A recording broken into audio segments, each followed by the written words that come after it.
मदारिस registration का मामला, हुकूमत और JUI के दरमियान ब्रेक थ्रो। वज़ीर आज़म शहबाज शरीफ ने मौलाना फजलुर रहमान के तमाम मुतालबात मान लिए।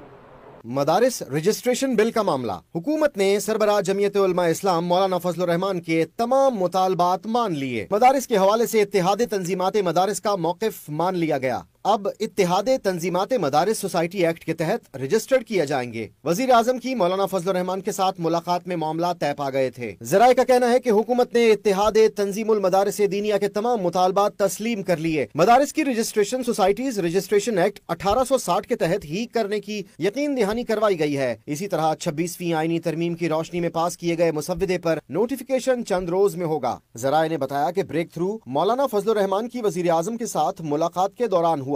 गुज़श्ता रोज वज़ीर आज़म शहबाज शरीफ से जमीयत उलमा इस्लाम के सरबराह मौलाना फजलुर रहमान की मुलाकात हुई थी, जिसमें मदारिस रजिस्ट्रेशन की तजावीज़ पर मुस्बत पेशरफ्त हुई। एलामिया के मुताबिक वज़ीर आज़म ने मामलात को जल्द हल करने की यकीन दहानी कराते हुए कहा कि वज़ारत कानून मामला हल करने के लिए आईन और कानून के मुताबिक इक़दामात करे।